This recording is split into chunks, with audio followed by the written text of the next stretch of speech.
And it is a great privilege for the task force to do this because the document has the name of ILO and UNESCO.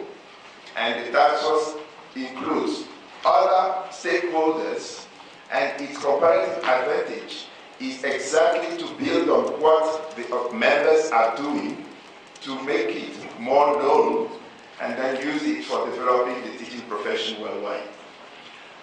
I would like to introduce you the panel which will walk us through this session.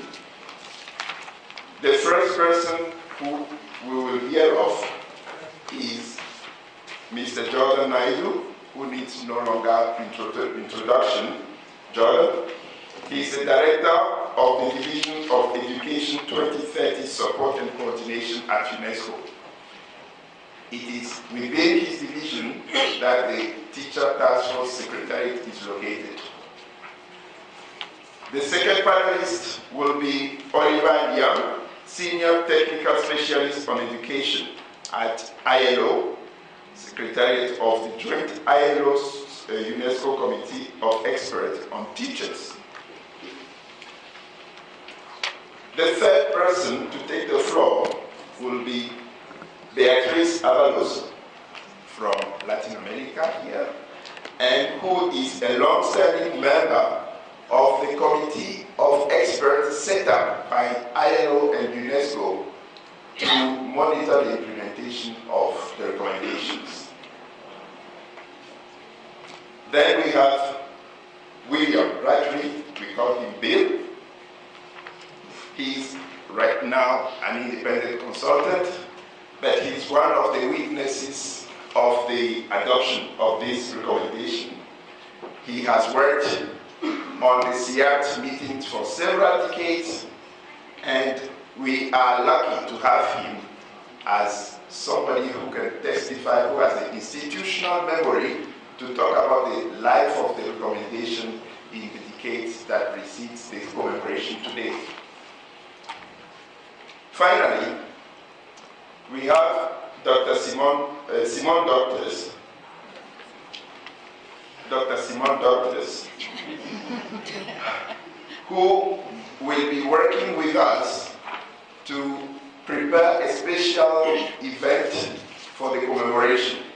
We would like to use the period from now till 5th October to document what countries have achieved since the adoption of the recommendation, to celebrate progress in the teaching profession and the benchmarks in the countries. So she will be the one preparing this document, which will lead to a mobile exhibition that we will be presenting at several events. The first one will be in Paris at UNESCO's headquarters on October 5th. Then, if your countries participate in this and then have specific events, and Task Force Annual Policy Dialogue Forums will also be an event where this exhibition will be shown. So this is all for me now. And my first question to the panelists will go to Mr. Jordan Naidu. We are here for a Policy Dialogue Forum whose theme is the implementation of the teacher target in SDG 4. Mr. Jordan, what can you tell us about the importance of the recommendation vis-a-vis the new SDG? I think I will just give you a brief overview of the recommendation and then the operation of the CIAT and how UNESCO supports that work, which then links to, in a sense, its connection to SDG 4. And perhaps I will pose another question in relation to how we take forward the recommendations within the context of the SDG 4. As Adam has said, I think this is a really critical instrument, and perhaps the only instrument, normative instrument related to teachers that we have. So in that respect, it is most important. As already said, it was adopted 50 years ago on the 5th of October in Paris at a meeting convened together by UNESCO and ILO, and 75 member states adopted it. It is really important within the SDG context because it clearly sets out the rights and responsibilities of teachers and international standards for their initial preparation, further education, recruitment, employment, teaching and learning conditions. And if you look at that statement, clearly it has a direct link to SDG 4 because the target 4C clearly links to that. And if we look at the framework for action, is an elaboration of that particular aspect of the recommendation itself. I think what is also important, and this is a key principle of the new agenda, is that the recommendation also includes the issue of teachers' participation in education policy making through consultation and negotiation with government and education authorities. Here again, I think it accords totally with the key principle of the new agenda. Whether we look at the SDG 4, we look at the overall SDG agenda, it is quite clear that participation of all actors, including all stakeholders, and since teachers are a critical stakeholder in education, it reaffirms that principle. Thirdly, I think what is important, and in terms of this particular normative instrument, it's that it is the only focused international normative instrument on teachers. And I think it really justifies the role of teachers within the new agenda. But also more importantly, and I think this links to the overall framework for SDGs, is that it is a monitoring mechanism. It obligates member states to report on the rights of teachers within this normative statement. So I think that's the critical element, and there's a further link with the monitoring of the SDG agenda, because we have an obligation to monitor the target. So it includes a monitoring mechanism on its application with the possibility of examining allegations from teacher organizations on the non-application of its provisions. And I think this is an important point, and Oliver will say a little more about that.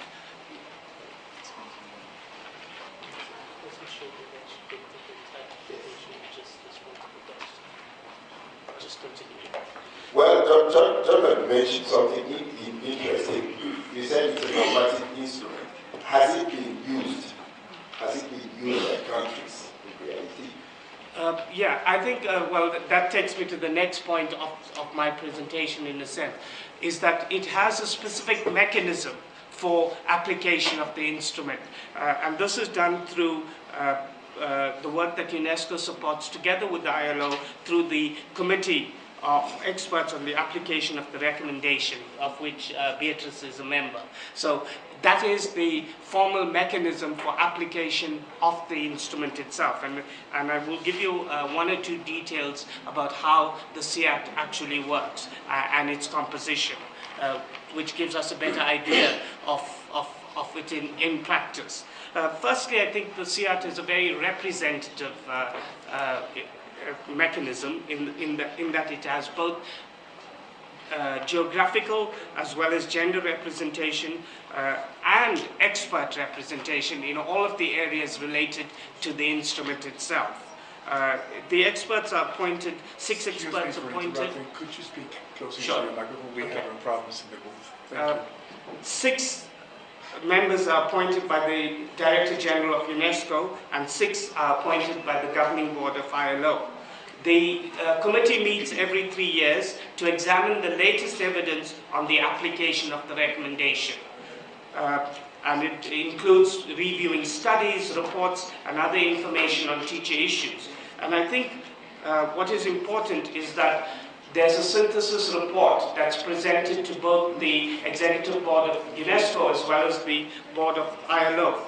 But also more importantly, and I think on a more practical level, the CIAT functions to the effect of actually focusing on allegations that are received when there's any contravention of the stipulations of the instrument. And this is perhaps the most important function. And, you know, to give you as an example, even in the most recent instances, whether we're talking about the situation related to Turkey and to Syria or in other countries, we constantly do receive direct information on any contravention, which then has to be followed up by the committee. So I think it plays a very practical role in that. I just also want to say a little bit about UNESCO's particular support to member states in this. In a way, UNESCO provides direct technical assistance by developing member states' capacity on effective teacher policy based on social dialogue, formulating teacher policy with attention to the development of quality teacher education, improving teacher training with relevance, and working on knowledge sharing. And in a way, if you look at all of these key elements of UNESCO's support, they link directly to the rights that are guaranteed within the recommendations of this instrument. So it totally aligns with our strategy with those rights. And I think the work of the Teacher Task Force is another instrument, in a sense, that takes forward the work in line directly with those recommendations. I think I'm going to stop there, but just to make one final point, and this relates to the SDGs.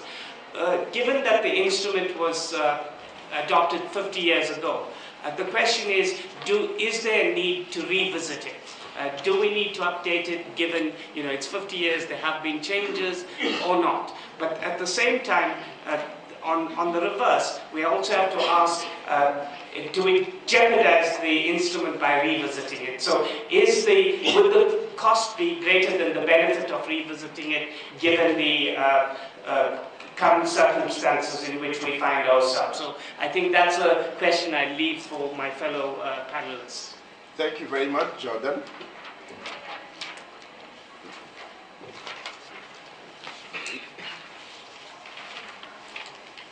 Thank you. Can I borrow your... Hello. Yes. Thank you very much. You ended your comment by throwing out a question to the panelists, but also to the audience. I must say that this session is going to be very interactive. You see cards being distributed. After the panelists' intervention, you will have the opportunity to ask questions. But when we take questions, only few people get the chance to speak. So you have the card so that when you are listening, you have questions, you put them down, and Carolina here will be going around, and other colleagues in the room. Dagmara is there, and Valerie. They will collect your questions and then bring here, and then we'll put some of them to the panelists. Oliver. Language. Can be in Spanish, French, or English? It can be in Spanish, French, and English, the questions. Oliver, I've gone to certain countries, and then I asked to meet the minister, and the present I brought was this document. And in one country, the minister told me right away, I don't want to see this document. This is a pamphlet that ILO and UNESCO have put in the hands of teachers to only claim their rights and have strikes. Jordan, in his introduction, said that it's a tool for social dialogue. Can you tell us how this document is drafted to actually serve as a tool for social dialogue?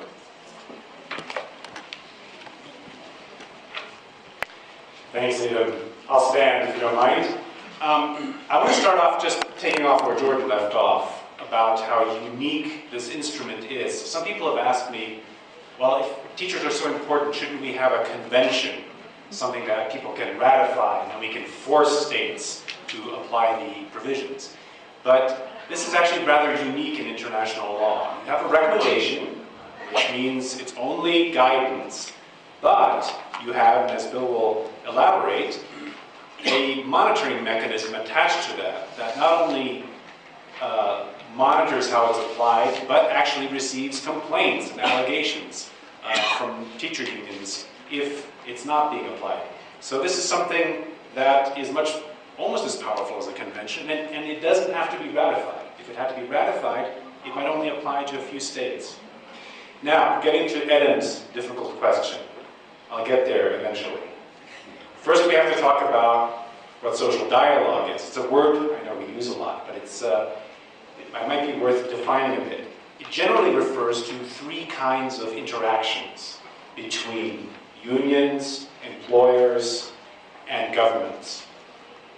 The first is information sharing. We've made a decision that concerns you. Here it is, and now you know, and tomorrow we'll announce it. That's the most basic form of interaction parties can have, and unfortunately, it's often the one that's used. The second one is consultation.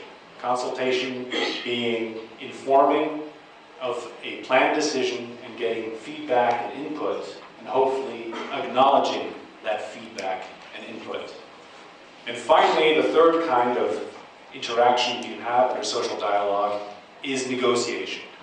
And that is where both parties come to the table and have to agree on a set of measures. And unless there is a signature and agreement on those measures, they cannot be implemented. And that is what is often also known as collective bargaining. So, what does this recommendation say? I would say for the most part, the recommendation emphasizes consultation. That is, bringing in teacher associations and unions into the process and getting feedback, opinion, and making sure they are part of the formulation of policies concerning them. So that's why paragraph 9 says, very powerfully, teachers' organizations should be recognized as a force which can contribute greatly to educational advance and which should therefore be associated with the determination of educational policy. Now that's quite broad. Educational policy is not just teacher working conditions. It is actually the full scope of educational policy. In over 20 references in the recommendation sets out that teachers should be consulted on things like the formulation of comprehensive educational policies, so again, the very broad scope, teacher preparation, in-service training, recruitment, the establishment of machinery for handling disciplinary matters, development of new courses, textbooks, and teaching aids. That is an issue where we've had some issues. Professional standards relating to teacher performance, so the evaluation and the assessment.